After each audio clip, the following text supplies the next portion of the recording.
Hello, I'm Alma Angeles and you're watching Eagle News International. Good evening to you, CJ.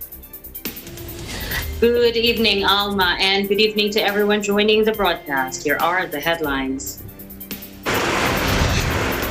Diplomats step up efforts toward a ceasefire to stem 10 days of deadly violence between Israel and armed Palestinian groups in Gaza as the two sides exchange bombardments and rocket salvos.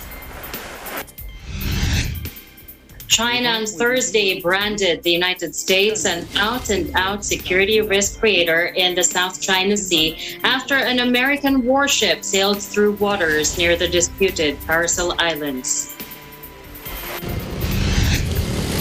Malacanang said today that the 10% limit on the allowed venue capacity for religious gatherings is only temporary.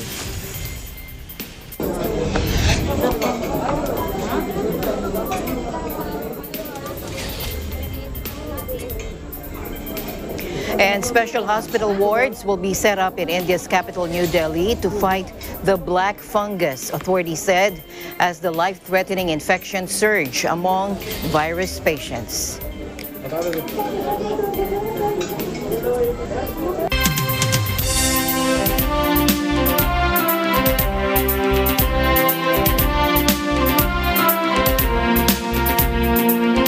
First, to the ongoing crisis in the Middle East, diplomats stepped up efforts today toward a ceasefire to stem 10 days of deadly violence between Israel and armed Palestinian groups in Gaza as airstrikes again hammered the enclave.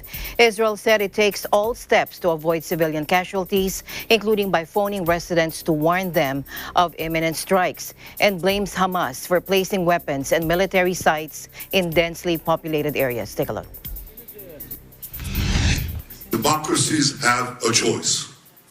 They can say there is nothing we can do. We will absorb attacks, okay, against our cities. We could do that.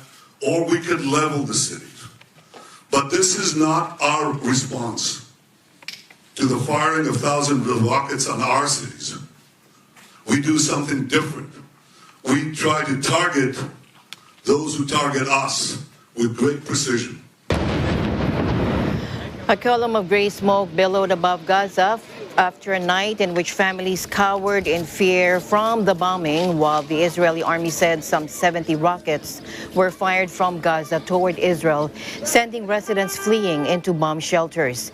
The Israeli army said Hamas and other Islamist armed groups in Gaza have fired 4,070 rockets towards Israel, the overwhelming majority of them intercepted by its Iron Dome air defenses. The U.S., a key Israel ally, has repeatedly blocked adoption of a joint UN Security Council statement calling for a halt to hostilities, including one proposed by France, saying it could undermine efforts to de-escalate the crisis. U.S. Secretary of State Antony Blinken, however, again stressed today that Washington expects to see de-escalation on the path to a ceasefire. Now, Germany's Foreign Minister Heiko Maas, speaking in Tel Aviv on Thursday, expressed his solidarity with Israel, but also called for an end to the fighting between the Jewish state and the Gaza Strip's Islamist rulers Hamas. The rockets have claimed 12 lives in Israel, including one child, with one Indian and two Thai nationals among those killed. Israeli strikes on Gaza have killed 230 Palestinians, including 65 children, according to the Gaza Health Ministry, leaving vast areas in rubble and displacing tens of thousands in the crowded territory.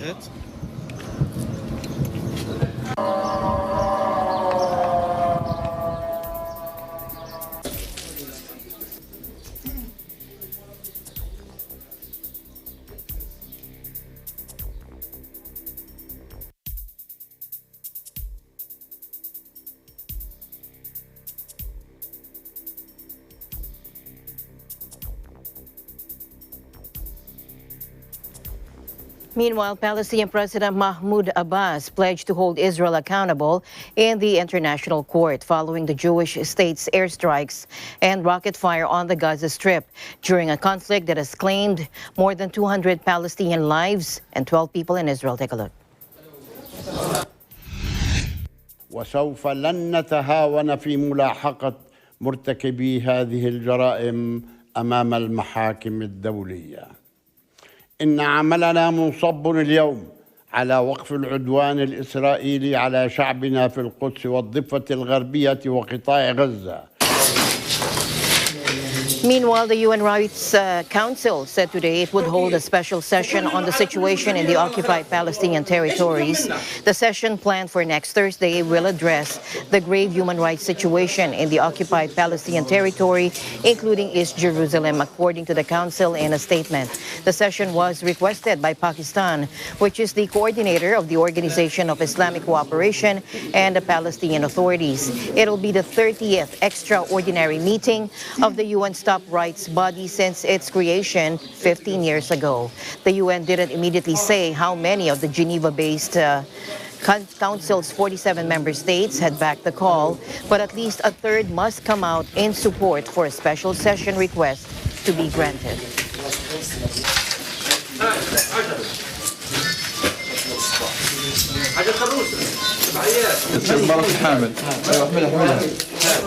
Meanwhile, Israel and the Palestinians are mired in their worst conflict in years as Israel pounds the Gaza Strip with airstrikes and artillery, while Hamas militants lob rockets into the Jewish state.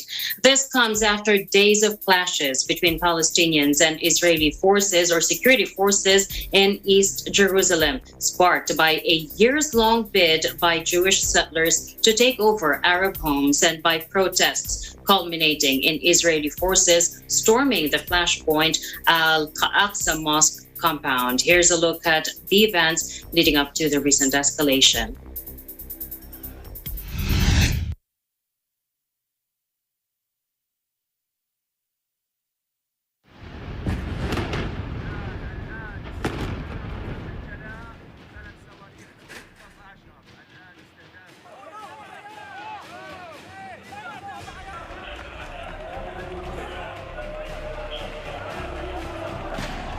الآن كما تشاهدون الآن داخل المصلى القبلي يتم إطلاق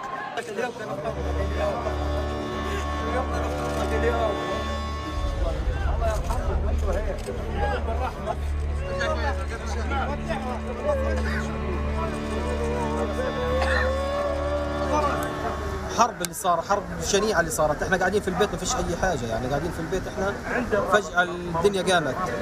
بنتين وولدين، اطفال 2 3 سنين، وفي 6 سنين، وفي 10 سنين، وفي 11 سنة راحوا كلهم.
يعني نحن جئنا هنا لندافع عن هذا الحي، وكما نشاهد في مدينة القدس نحن ندافع عن كل شبر. الاحتلال يريد في أكبر عملية تزوير لهذه المدينة، هو يريد أن يغير واقعها العربي الإسلامي إلى واقع يهودي بقوة السلاح، بالقوة المفرطة، بالقمع، بالتنكيل، وهذا ما يزيد عزيمة وإصرار أهل هذه المدينة المقدسة.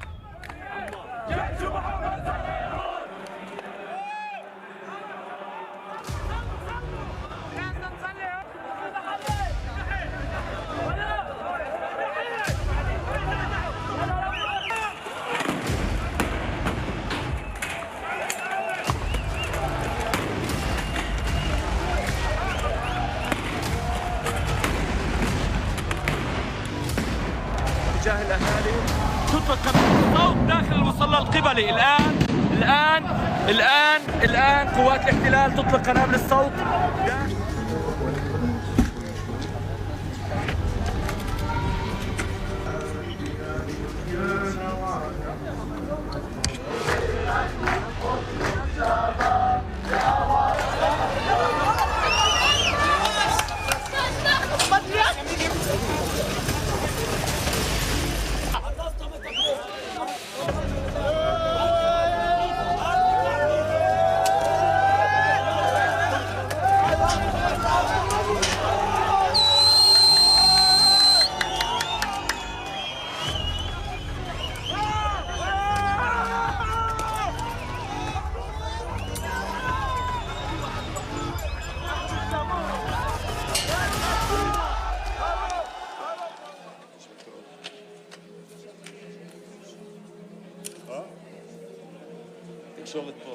לא נאפשר לאף גורם קיצוני לערער את השקט בירושלים.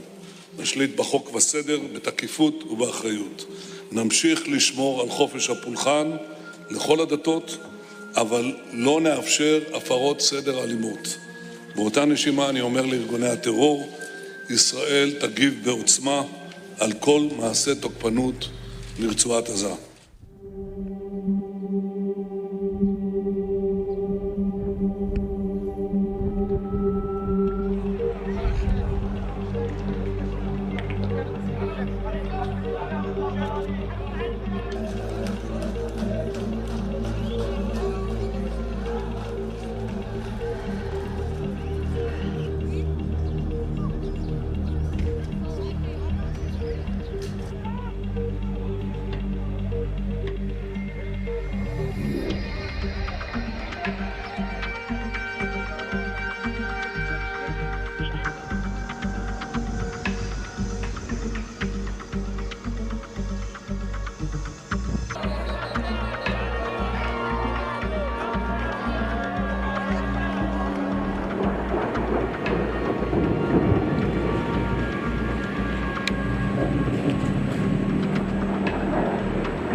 إن الجرائم التي تقترفها إسرائيل بحق شعبنا في كل أنحاء فلسطين من قتل ومصادرة أراضي وهدم بيوت وإخلاء المواطنين من بيوتهم ومنع الحركة وحصار القدس بجدار وغزة بأسلاك شائكة وإغلاق المعابر كانت السبب وراء هذا الانفجار الشعبي والوطني ضد الاحتلال والظلم والقهر.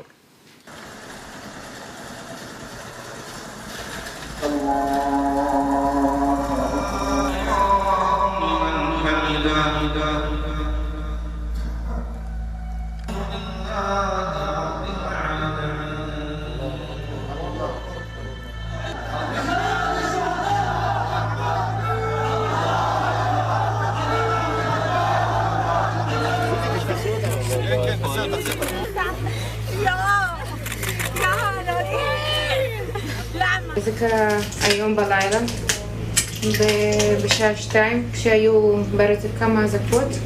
ההורים שלי, למזלנו, לכל המשפחה, לכולם, הספיקו להיכנס למקלט, וקרה מה שקרה, אתם רואים, כל הבית נהרס.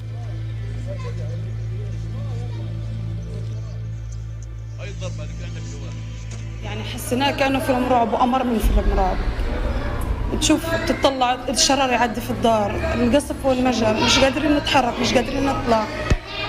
أولادي حطناهم.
حسبنا الله ونعم الوكيل. حسبنا الله.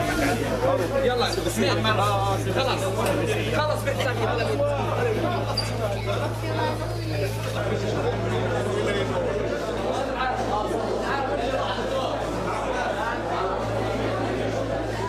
The fighting risks dragging Israelis and Palestinians into a spiral of violence with devastating consequences for both communities and for the entire region. It has the potential to unleash an uncontainable security and humanitarian crisis and to further foster extremism, not only in the occupied Palestinian territory and Israel, but in the region as a whole.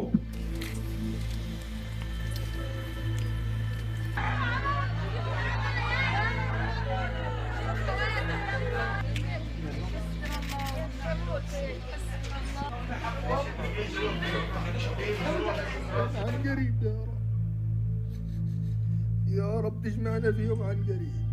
الحمد لله الحمد لله الحمد لله.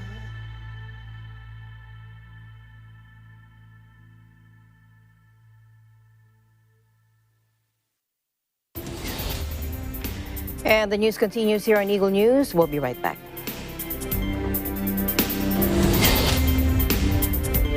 Mula noon hanggang ngayon, gabay natin ang MTRCB ratings sa matalino at responsableng panonood.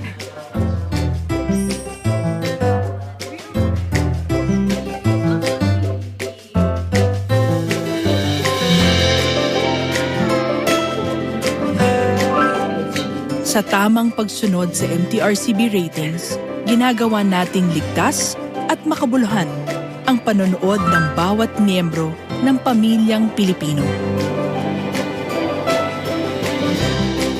Lumipas man ang panahon, hanggang may pamilyang Pilipino, andyan ang MTRCB.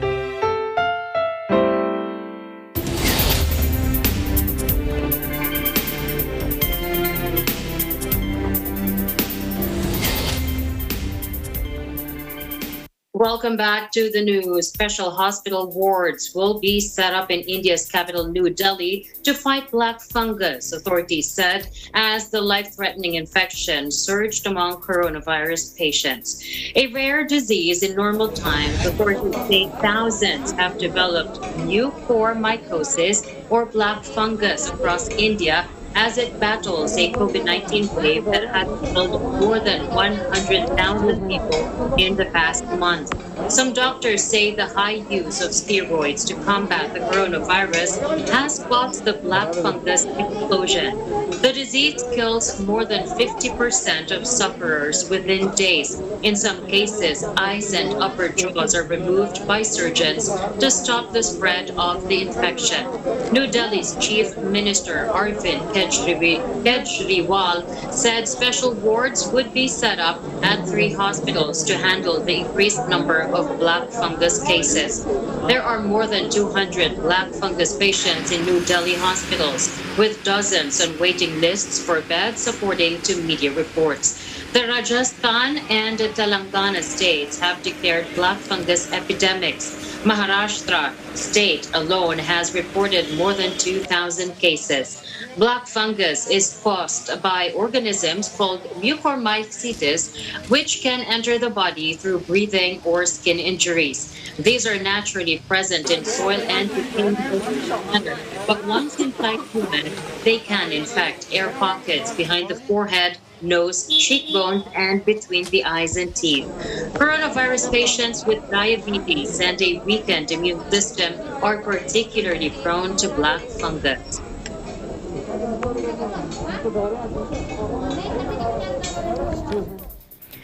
Now, here in the country COVID-19 recovery tally climbed to 1,093,602 after health authorities reported 4,071 new survivors today. Now, the latest data from the Department of Health showed a 93.9% recovery rate from among the 1,165,155 who got infected. The DOH also logged 6,100 new infections, bringing the total number of active cases to 51,912. Of the active cases, about 93.1% are mild, 2.1% are asymptomatic, 2% are severe, 1.31% are moderate, and 1.5% are in critical condition.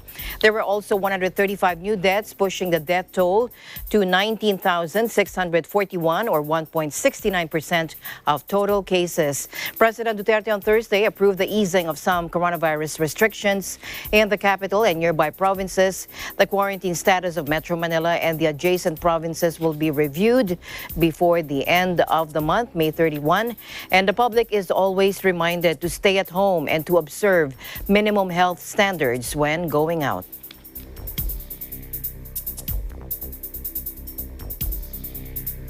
Staying here in the Philippines, Malacanang said today that the 10% limit on the allowed venue capacity for religious gatherings is only temporary. Presidential spokesperson Harry Roque said the loosening of restrictions should be done gradually because of the emergence of more infectious variants. Let's listen in.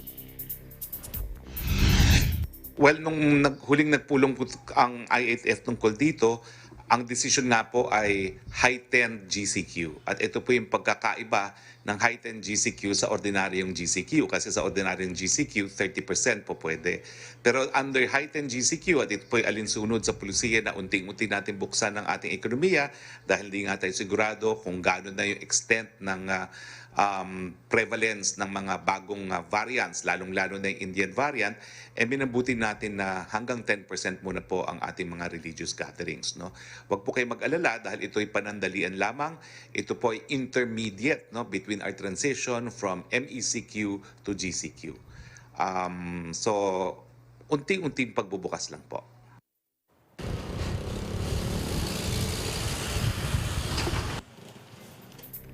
Japanese Prime Minister Suga Yoshihide has lauded the Philippines' principal position on the 2016 arbitral ruling that President Duterte uttered at the high-level general debate of the 75th UN General Assembly in September last year.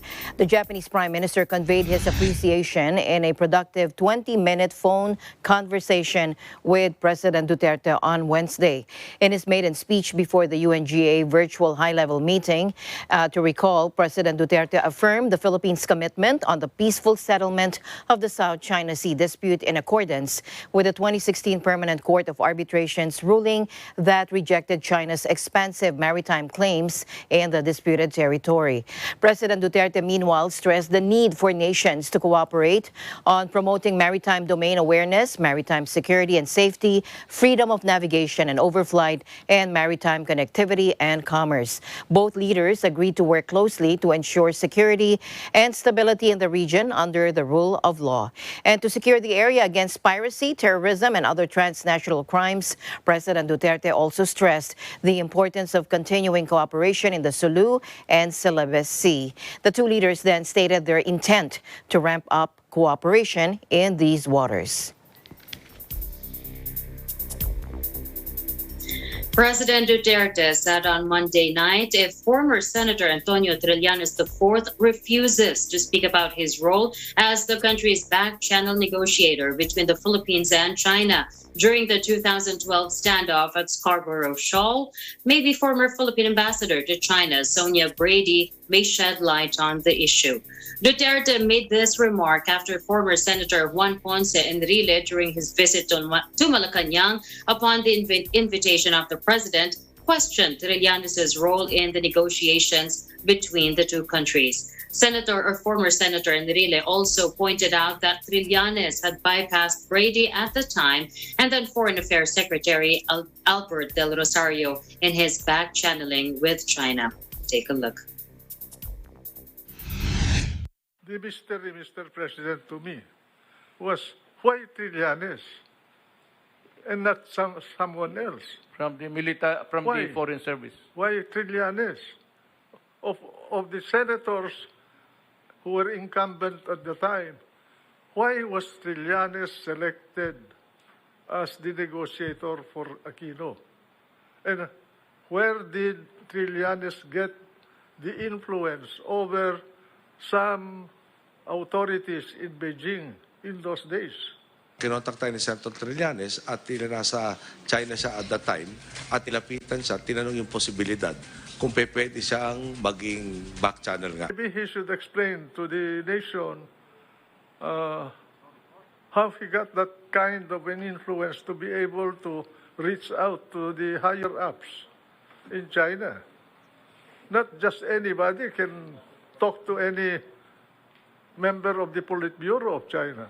Bakit binaypas niya yung embahada natin sa Beijing?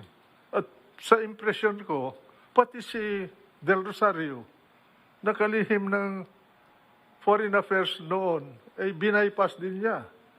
Walang kabangwang si Del Rosario doon sa meeting na yun na tungkol doon sa pinag-usapan sa Beijing. He traveled to China 16 times. And during his last visit, the 16th visit, shortly, sir, but 2 days after, we lost the Scarborough Shoal. President Duterte has blamed the previous administration for losing Scarborough Shoal due to its botched agreement of the U.S. This prompted him to invite Enrile in his public address to discuss what he knows on the secretive Scarborough Agreement. To recall, during the Scarborough in 2012, the country complied with the agreement of the U.S. and pulled out its forces in the area, while those from China remained. The incident allowed China to occupy the said area. Enrile then asked, why did the U.S. not help the country enforce the agreement it helped forged with China? Last week, former Foreign Affairs Secretary Albert Del Rosario hit back against President Duterte for pinning the blame on the Aquino administration instead of China, who blatantly violated the agreement. Duterte said it had happened during his term. He would not have pulled out the country's ships in the West Philippine Sea.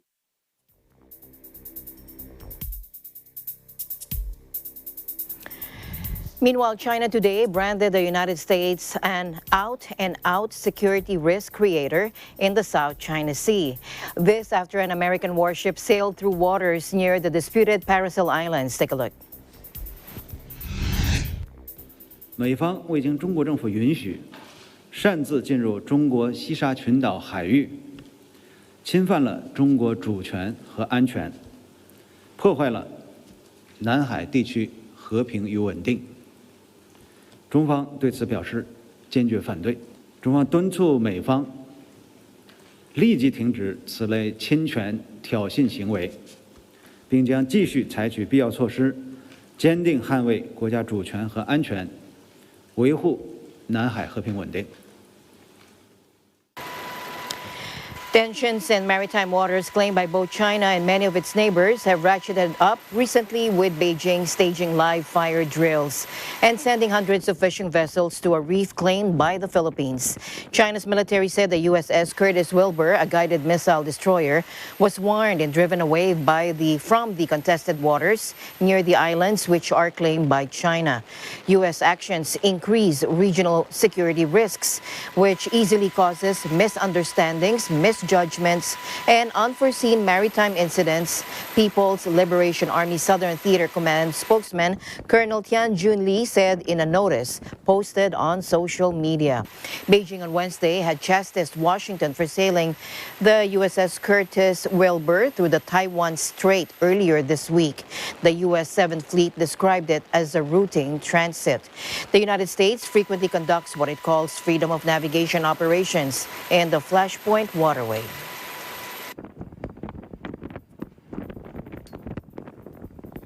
In other news, the police have rescued a Chinese national from 3 captors, 2 Chinese and a Filipino, who were arrested during operations in Pasay City last May 18.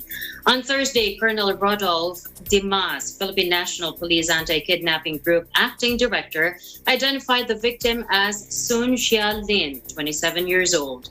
He said the victim was held at the Atrium Hotel by his kidnappers, who were identified as Alvin Cardenio Israel, 36, and Chinese nationals Li Fei, 28 years old, and Ye Hong, 27. Police said the victim was kidnapped in the afternoon of May 16 while on his way to the Lord's Grace Medical and Industrial Clinic in Makati City, where he was scheduled to undergo a RT-PCR test as a requirement for his job application in a POGO firm. His captors demanded an undetermined amount of ransom from his cousin at around 3 p.m. on the same day. The victim's family paid $1,490,000 through an online transaction. However, the victim was not released after the payment, prompting relatives to report the incident to the police on May 17. In other news, Belgian police on Thursday were combing a national park for a soldier suspected of extreme right views who went missing after stealing arms from a military base and threatening public figures. Take a look. Some 300 police and army personnel were deployed on the hunt for Jurgen Konings, 46, after his abandoned vehicle was found in the area near the Dutch border on Wednesday evening with 4 rocket launchers inside. Federal prosecutor spokesman Eric Van Duyse warned that Konings likely remained armed and dangerous after he was suspected of stealing weapons from the military base where he worked as an instructor. The manhunt dominated newspaper headlines in the country, with one tabloid labeling him as the Belgian Rambo, after the 1980s action film starring Sylvester Stallone. Authorities earlier said that they had discovered a letter left behind by the fugitive that included threats to the state and public figures. Among the people Konings has threatened is Mark Van Ranst, a leading virologist who has become a target for conspiracy theorists, COVID skeptics, and the Flemish far-right in Belgium during the coronavirus crisis. In other news, survivors of the Tulsa Race Massacre issued a call for justice on 100 years after some of the worst racial violence in U.S. history. On the night of May 31st, 1921, 300 African Americans were killed when white mobs torched the black neighborhood of Greenwood, destroying much of Striving Black District and left thousands homeless. At a U.S. hearing marked the upcoming 100th anniversary, Viola Fletcher is 107 and believed to be the oldest known survivor. Take a look. I will never forget the violence of the white mob when we left our home. I still see black men being shot, black bodies lying in the street. I hear the screams. I have lived through the massacre every day. Our country may forget this history, but I cannot.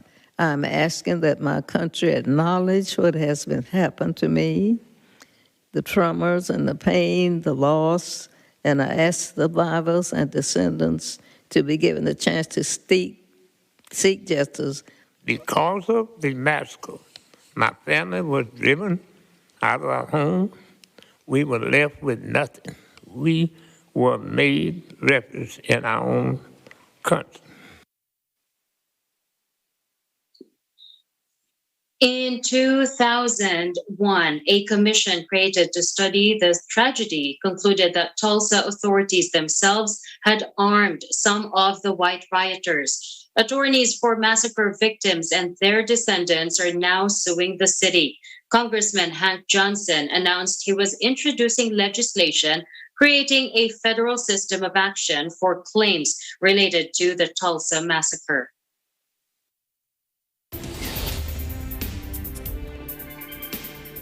Eagle News will be back with more stories. Rolling.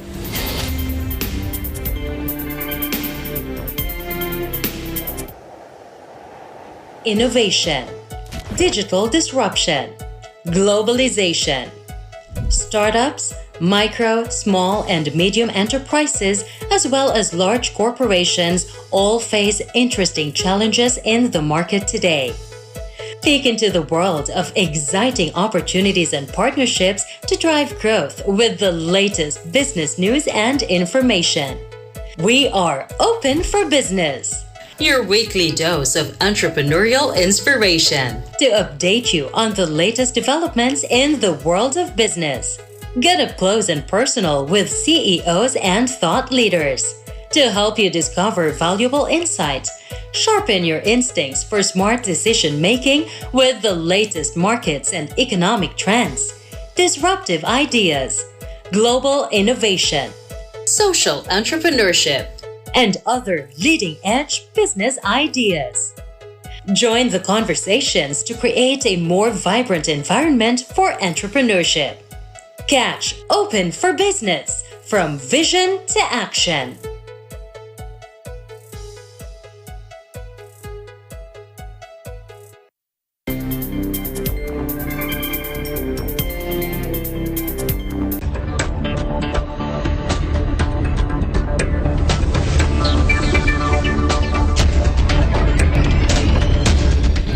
President Duterte has decided to lower the tariff rates on imported rice to address the 10% supply shortfall, according to Malacanang today.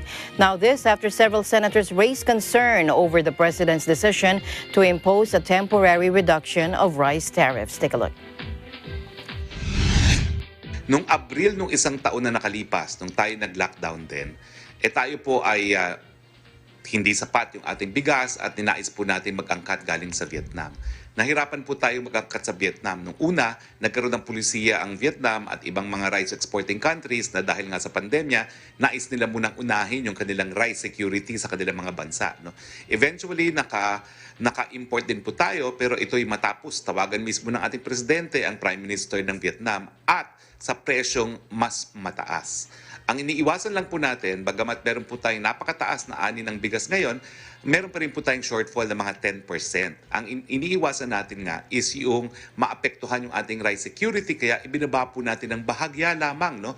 From 50% na most favored nation, binaba po natin to 35. 15% lang po yan. Hindi gaya nung nangyari sa baboy ng kalahati. No? O hindi, more than kalahati. Halos binura na yung taripa. No? Ito ay 15% lamang. Ito po ay para masiguro na yung 10% na kakailanganin pa natin despite the bumper harvest this year ay makukuha natin sa mababang halaga. Kaya po bahagyang binaba ang taripa dahil kung tataas na naman po yung presyo ng bigas, makakaapekto na naman yan, magresulta sa mas mataas na inflation.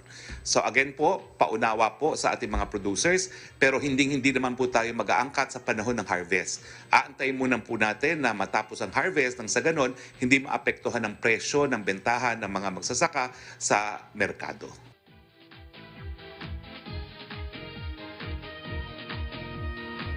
In other business news, Singapore's national airline reported Wednesday its worst annual net loss of $3.2 billion in the aftermath of the toughest year in its history due to the coronavirus pandemic.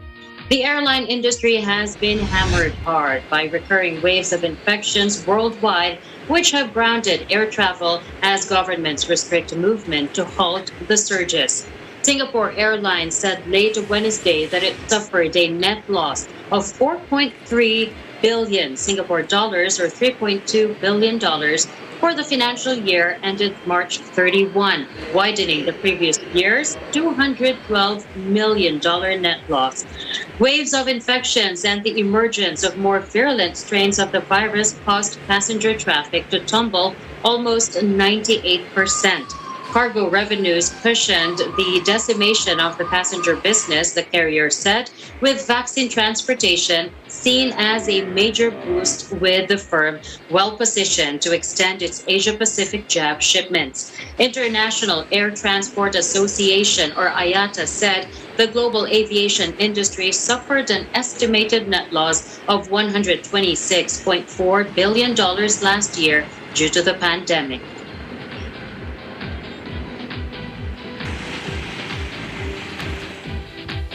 Meanwhile, Dr. Hans Kluge, the World Health Organization's director for Europe, told a press conference that international travel should continue to be avoided due to the risk of the pandemic resurging in the region. But he stressed that authorized vaccines do work against variants of concern. Let's listen in. Increasing transmission. Most of us are still susceptible to the virus and not vaccinated yet. Right now, in the face of a continued threat and new uncertainty, we need to continue to exercise caution and rethink or avoid international travel. Vaccines may be a light at the end of the tunnel, but we cannot be blinded by that light. The new variant of concern, B.1.617, first identified in India, has now been identified in at least 26 countries out of the 53 in the WHO European region, from Austria to Greece, Israel to Kyrgyzstan. Most cases have a link to international travel, but onwards transmission is occurring. We are still learning about the new variant, but it is able to spread rapidly and displace the B.1.1.7 lineage that has become the dominant lineage in Europe. Allow me to emphasize that all COVID-19 virus variants can be controlled in the same way, with public health and social measures, and that all COVID-19 virus variants that have emerged so far do respond to the available approved vaccines.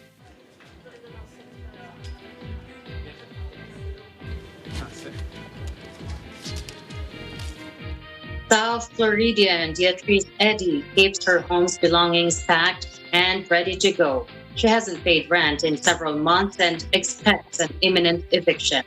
Beatrice works 3 jobs, one of which at a Fort Lauderdale McDonald's, but despite the long hours and hard labor, the 41-year-old struggles to sustain her family of 7. Watch this. We barely have food sometimes to eat. I'll take the food from the job and bring home to make sure they eat.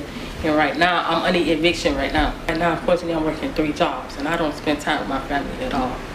And if I can get a job that's paying $15, that could kind of cut one of my jobs back, where I can be home and spend time with my family. How can people live with the wages right now?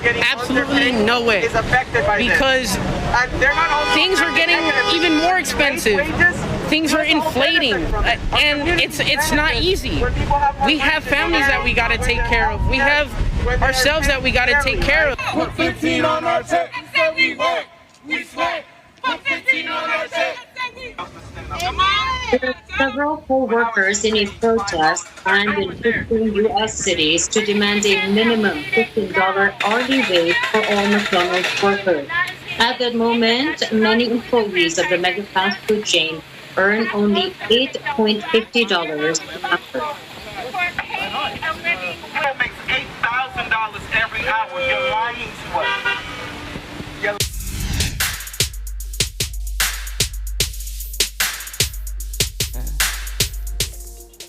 A major new storm is brewing in the Bay of Bengal off India's east coast today. Forecasters warn just days after the biggest cyclone to hit the west of the country in decades left at least 110 people confirmed dead. Scientists are saying the cyclones in the densely populated region, currently reeling from coronavirus, are becoming both more frequent and stronger as climate change leads to warmer sea temperatures. Take a look.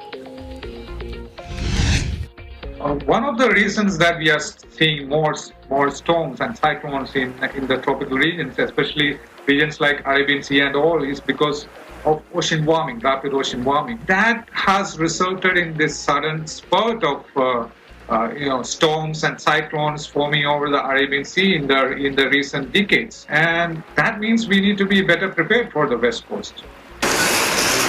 In its latest warning, the Indian Meteorological Department said that a cyclonic storm was on course to hit the eastern states of West Bengal and Odisha on or around May 26. Even before Cyclone Tauktae hammered the coast late Monday, torrential downpours at its outer bands and strong winds killed around 20 people in western and southern India.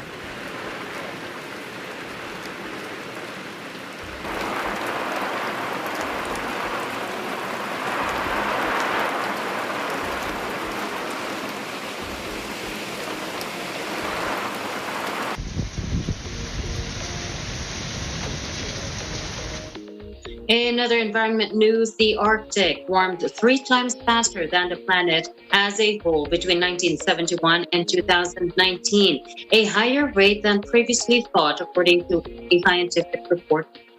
Each fraction of a degree makes a big difference. The chances of the ice disappearing entirely in summer before freezing again in winter are 10 times greater if Earth's temperature rises by 2 degrees Celsius than if it rises by 1.5 degrees Celsius, goals laid out by the Paris Accord. The alarming data is part of a report by the Arctic Monitoring and Assessment Program, or AMAP, published to coincide with a ministerial meeting this week of the Arctic Council in Reykjavik, gathering countries bordering the region. The previous update in 2019 said annual average warming in the Arctic was more than twice the global mean, with higher increases in winter. In less than half a century, from 1971 to 2019, the Arctic's average annual temperature rose by 3.1 degrees Celsius compared to 1 degree Celsius for the planet as a whole, according to the updated report.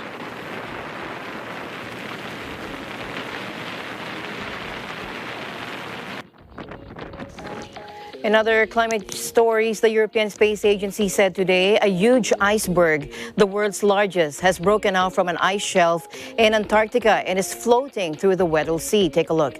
Called A76 and roughly the shape of Manhattan, but more than 70 times bigger, it was picked up on satellite images and is currently the largest berg in the world. The iceberg is around 170 kilometers long and 25 kilometers wide, with an area of 4,320 square kilometers, slightly larger than the Spanish island of Majorca.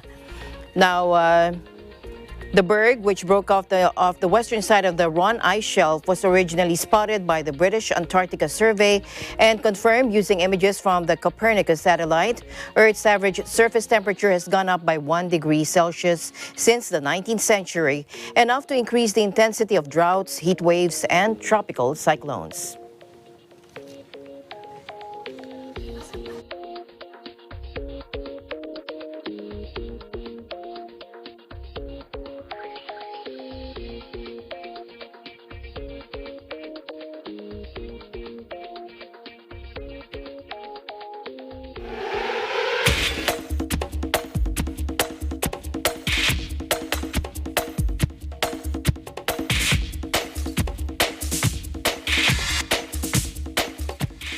Finally, in our news, LeBron James overcame blurred vision today to score a 34-foot three-pointer with under a minute left as the Los Angeles Lakers rallied from a first-half deficit to beat the Golden State Warriors 103-100 and reach the main draw of the NBA's West playoffs. James, who said he could only see out of one eye, hit the game winner for the defending NBA champions in dramatic fashion as it came over top of Warriors superstar Stephen Curry with with the shot clock expiring. Moments before the desperate heave from well back off the three-point line, James had been fouled hard by Warriors' Draymond Green while he drove to the basket. James said he got poked in the eye, which blurred his vision, but the four-time league MVP showed he is better with one eye than most players in the league with two. He said, after Draymond fingered me in the eye, I was literally seeing three rims. I just shot for the middle one, he said. James, who had a triple-double of 22 points, 11 rebounds, and 10 assists. The victory gives the Lakers the 7th seed in the West playoffs main draw and a first-round matchup with the second-seeded Phoenix Suns in a series that begins Sunday.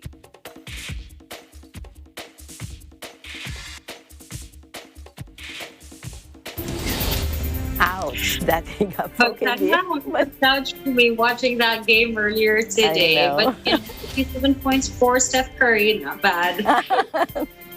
Well, that's it for tonight's broadcast. Thank you so much for joining us. I am CJ Hero. Please join us again tomorrow. And at the end of the day, there remains so much more to be grateful for. We'll see you back tomorrow. I'm Alma Angeles, and we live in interesting times.